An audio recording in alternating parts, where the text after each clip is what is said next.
sou a Van, você tá no canal da Shang, seja bem-vindo, bem-vinda, bem-vinde. Faz tempo que eu não apareço por aqui, os nossos vídeos semanais estavam suspensos, porque a gente tava rolando aí muita coisa, inclusive a travessia do carnaval, que foi um sucesso, foi incrível, mas ao mesmo tempo foi muito intenso, né? Porque toda vez que a gente leva um grupo, a gente também faz o caminho. Então existem as transformações que acontecem aqui dentro, existe a intensidade e as mudanças e essa conexão com o grupo, que é um processo terapêutico, para que todo mundo consiga experimentar esse caminhar de uma forma terapêutica e transformadora, que não é só uma caminhada, não é só enfim, um trekking, né? O que a gente faz é realmente esse processo de imersão. Então, demanda muito da gente, em todos os aspectos, emocionalmente, psicologicamente, fisicamente, né, de atenção e, enfim, foco, tudo. Então, por isso que os vídeos ficaram um pouquinho suspensos. A gente ainda tá aqui organizando tudo aquilo que foi essa travessia, toda essa intensidade, porque existem alguns caminhos que são muito mais intensos do que outros, que é o caso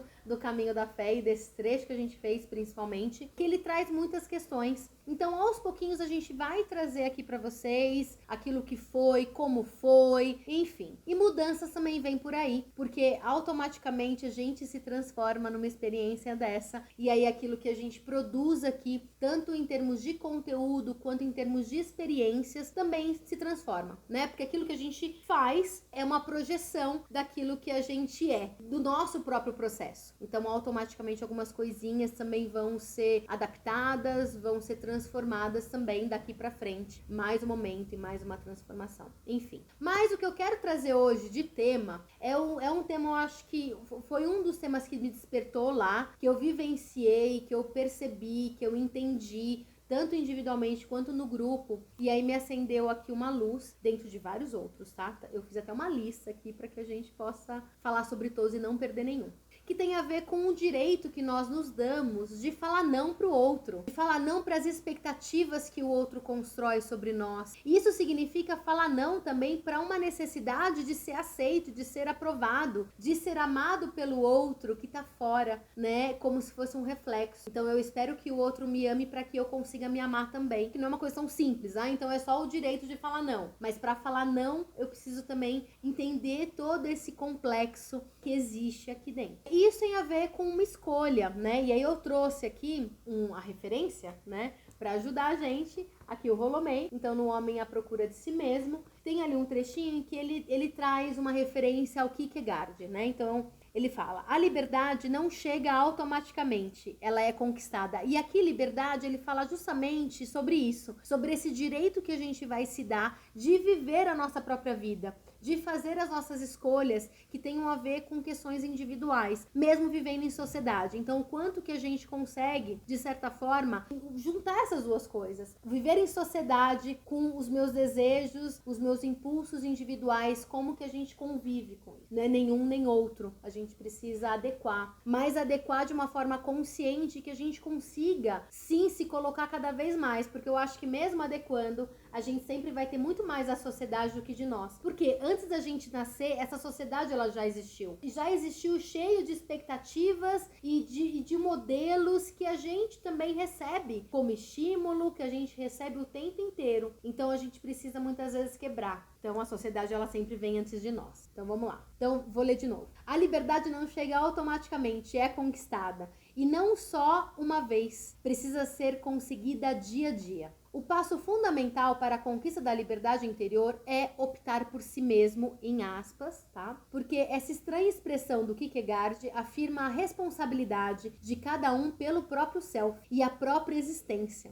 É a atitude oposta ao impulso cego ou à existência rotineira. É uma atitude de vivacidade e decisão. Significa que a pessoa reconhece existir naquele determinado ponto do universo e aceita a responsabilidade da sua existência. Isso é o que Nietzsche queria dizer com sua vontade de viver, entre aspas. Não apenas o instinto de autoconservação, e sim a decisão de aceitar o fato de que a pessoa é ela mesma, com a responsabilidade de cumprir o próprio destino, o que, por sua vez, implica aceitar o fato de que cada qual deve fazer suas próprias opções fundamentais. Forte isso, né? Eu vou ler só esse trecho aqui de novo, ó. A pessoa reconhece existir naquele determinado ponto do universo e aceita a responsabilidade da sua existência, né? Então, o que isso significa? Você vê que é uma coisa mais profunda ainda.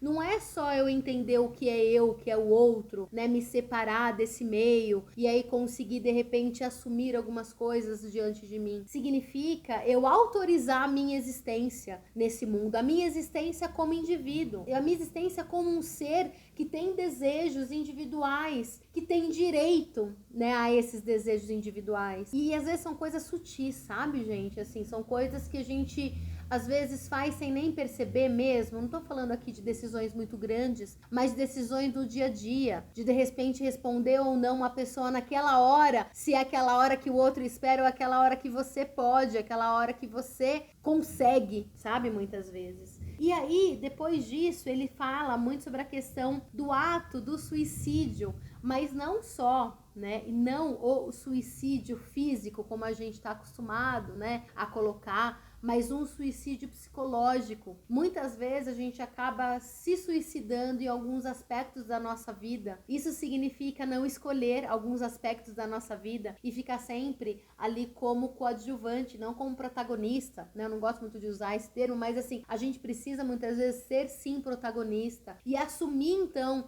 essa decisão, assumir esse direito de decidir, o direito de escolher, o direito de falar não. Isso significa falar sim para si mesmo, né? Enfim, deixa eu ver se eu quero trazer alguma outra coisa aqui que ele traz. Ah, olha aqui, ó, o exemplo, né, dessa questão do suicídio psicológico. Encontramos uma ilusão ao fato da vida de pessoas que se dedicaram a determinadas tarefas, como o cuidado de um doente ou a realização de um trabalho importante. Mantém-se em difíceis circunstâncias, como se houvessem tomado a decisão de viver. E quando a tarefa está terminada, a vitória conquistada morrem como que por uma decisão interior. Kierkegaard escreveu 20 livros em 14 anos, terminou-os aos 42 e quase dizemos, para concluir, caiu na cama e morreu, né?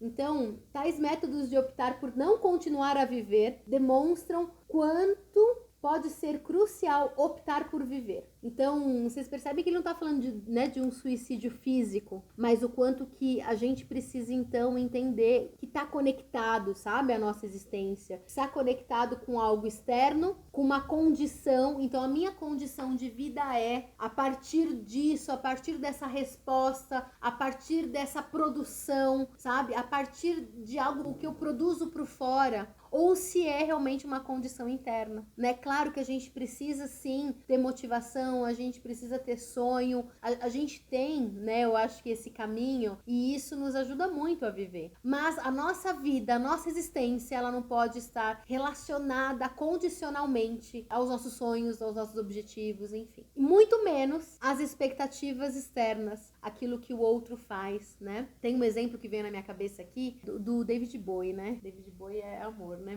Minha paixão. Em um dos documentários que uma época eu uso muito esse exemplo, inclusive, né, nos processos terapêuticos, que perguntaram pra ele, né, numa entrevista, David Bowie, você se acha alguém disciplinado? E ele sim, me acha uma pessoa disciplinada. E aí o cara falou, você é o David Bowie, você é loucão do jeito que você é disciplinado mesmo, você acha isso? E ele disse, disciplina não significa você acordar a tal hora, ter ali uma rotina, ter uma agenda, significa você saber o que você quer e fazer isso acontecer, mesmo que para isso você tenha que abrir mão dessa necessidade de aceitação, mesmo que para isso algumas pessoas te odeiem, deixem de gostar de você. Então isso é uma prova de um sonho, de objetivo, enfim, de uma vida que não tem uma condição atrelada ao outro, a uma aprovação. E aí esse sonho, ele vem, esses desejos, eles vêm, inclusive de mudar eles a qualquer momento. Eu comecei o vídeo falando que a gente vai se transformar, né? E a gente se transforma todos os dias aqui, né? Os nossos produtos, eles são diferentes para cada experiência. Então, se você fez uma trilha com a gente ontem e você vai fazer uma amanhã, mesmo que seja pro mesmo roteiro, já vai ser uma outra experiência, porque a gente já se transforma transformou até lá. E tá tudo bem, a gente não precisa, sabe, se manter igual, a gente não precisa ser fiel, sabe, a uma ideia, a um ideal, a algo que fez sentido naquele momento e de repente não faz mais. A gente também tem o direito de mudar, de se transformar a todo instante, quando a gente quiser, quando a gente sentir. Fez sentido, gente? Comenta aqui, coloca a sua percepção, se eu viajei muito na maionese, se tá tudo legal, se ressoou de alguma forma aí com você. E é isso. Estamos de volta, então agora os vídeos toda semana, toda quarta-feira. Espero não furar, e porque tem muito conteúdo, tem muita coisa, tem uma lista aqui que eu fiz com tudo aquilo que veio já do caminho, fora as coisas que ainda vão vir, porque eu ainda tô no processo de elaboração. Então é isso, um beijo, uma ótima semana e até semana que vem.